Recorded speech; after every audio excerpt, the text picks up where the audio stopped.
Greetings, respected viewers. I am George from Ireland. Well, this video is about BoJo's campaign to be leader of the Conservative and Unionist Party and therefore Prime Minister. So BoJo has been through so many scrapes and japes in his political life.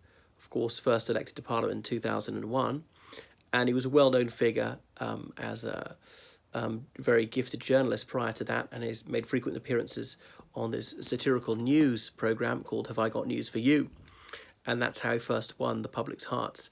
Even his nemesis, the Labour Mayor of London, Ken Livingstone, said when BoJo was on, he was watching, it was just compelling viewing, because BoJo is so generously blessed with charm, with bluster, with an ability to disarm his enemies through wicked wit.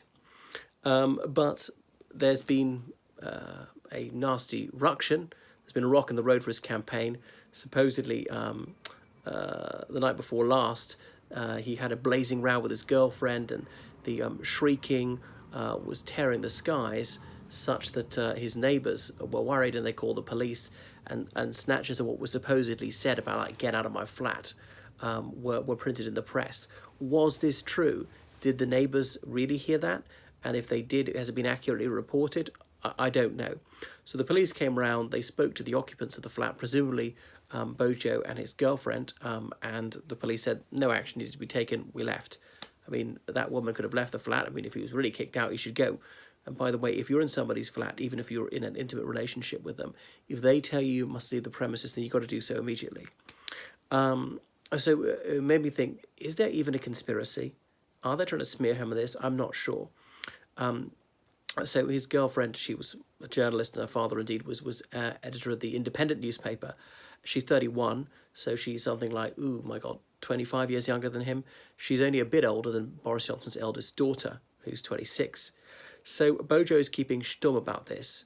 So it would seem, did he have a heated argument with this woman? Well, I suppose this is affirmative silence. Why else this uncharacteristic reticence? BoJo is not known for keeping his trap shut.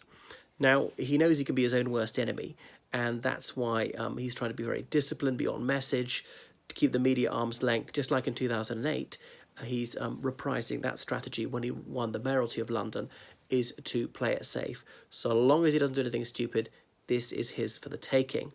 And he doesn't want to inflict any wounds on himself, because, you know, an unforced error would be just so typically Boris. Somehow he manages to get out of it. He's a bit like that Teflon Don, you know, what was his name? John Gotti, that New York mafioso in the early 90s, because nothing would stick to him. Well, with BoJo, no matter what he does, no matter all the highly contentious things he says, or any of the skeletons, somehow it's just water off a duck's back. Of course, with John Gotti, it went the other way around, and everything stuck to him. So that's why he was ended up serving life, died in prison. But anyway, BoJo is a consummate media performer. He would know how to handle a press corps better than anybody else. And that's why he's obviously decided that the sagacious thing to do is simply to say nothing about it, just trying to let it die, move on with his narrative, talk about policies. His private life is his own.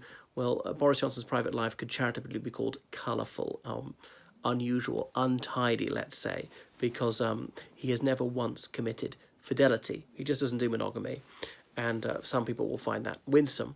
So he doesn't want to start a hair about, did he have some nasty argument with this woman? Was she frightened? She didn't call the police herself, and the police said no need to intervene. Police tend to be quite Labour. Well, even though Sadiq Khan is not doing very well, the police, they really like to stitch up that Conservative cabinet minister who allegedly called them bucking plebs several years ago, things like that. Public sector workers and all that, very PC. So it'd be surprising if the police didn't leak something embarrassing to the media about it. So BoJo is deciding not to leak stories, not to feed the stories. But BoJo, he is so often a political illusionist. You know how he was against the third runway, now he's for it. He was against the European Union, despite, they say, privately being a Euro enthusiast in the early 90s. He was anti-establishment, but come on, he is of the establishment. He went to Eton and Oxford. He was president of the Oxford Union. He's been writing for a major Fleet Street newspaper. His father was a Conservative MEP He was, you know, the fairy godmother was obviously present at his birth. His family is very well connected. His godfather was vice chancellor of Oxford University, for goodness sake. His great grandfather was the last interior minister of the Ottoman Empire. He just had all the right names in his address book when he needed some lucky breaks. He panders to anti-immigration sentiment despite having a multi-ethnic family and things like that. He's pro-law and order, yet there was that notorious 1990 phone call when he was called up by Darius Guppy. Darius Guppy, of course, being best man of Lord Spencer. Lord Spencer's Princess Diana's brother. Darius Guppy was involved in a multi-million-pound insurance fraud in 1989, and a journalist started publishing some articles which Guppy found to be disobliging. He didn't like the imputation that he's a fraudster, particularly because he was a fraudster, and he's saying to Boris Johnson that this man, Stuart Collier, has written something that's got my blood up, and so he wanted the man's number and address so he could get some thugs to beat him up. But anyway, so that was BoJo abetting a crime. I think Collier actually wasn't attacked in the end, but he tried to assist this battery that actually didn't take place in the end, but he's still culpable.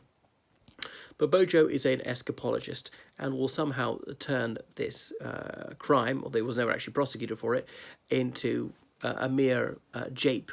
This is just mischievousness. It adds to his flavour of rambunctiousness. He's a disruptor. He's a barrel of laughs. And so people can't help but like him in many cases. There are those who loathe them, even within the Conservative Party. At least a quarter of the MPs detest him. Like Theresa May, I don't think anyone hated her. They just felt disdain for her by the end. So obviously he's up against Jeremy Hunt. And if Jeremy Hunt wins, remember the next general election will be Jeremy versus Jeremy. Hunt versus Corbyn. Although Corbyn might well be gone, especially if the new Prime Minister, whoever it is, proves to be a more effective performer. You can't judge him in the first 6 months even, because there's a bit of a honeymoon.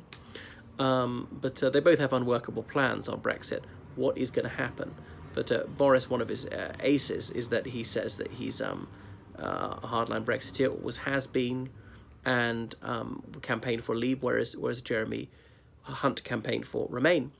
The other thing is BoJo, he's on Trump's wavelength. He's willing to kowtow to Trump, ideally get a decent trade deal. Don't forget, BoJo was born in New York. He was an American citizen. He actually renounced it. He wrote about this about 10 years ago, landing in the United States. Said, you're born in New York? Yes. Are you an American citizen? Yeah.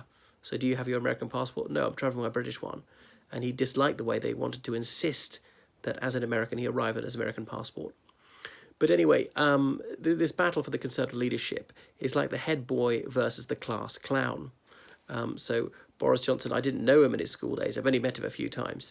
But I know people who did know him very well back in the late 70s, early 80s, and said, well, he was always the same. He had this most marvellous gift for mockery and send-up, and he was always like that. He loved the limelight. So the grassroots of the Conservative Party love him. They think they've got a winner.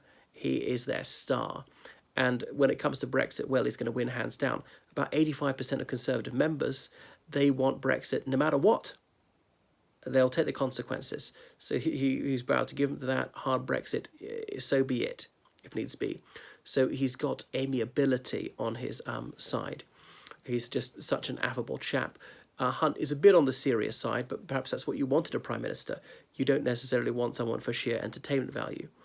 So BoJo is a Ciceronian orator. Even his worst enemy couldn't call him bland. And in this age of vanilla politicians, automatons, people very on message, then they find him very refreshing. He's a wordsmith. He's so wry and ribald as well. So I don't think that this is really going to damage him. And Hunter's saying, oh, you should answer questions on everything. But he might say there's no K to answer and blah, blah, blah. I mean, nobody's ever suggested that Hunter's ever put a foot wrong. So I don't think it's going to help BoJo. But so long as he can calm it down, hopefully in a couple of days, public will forget, the media will move forward, and that's that.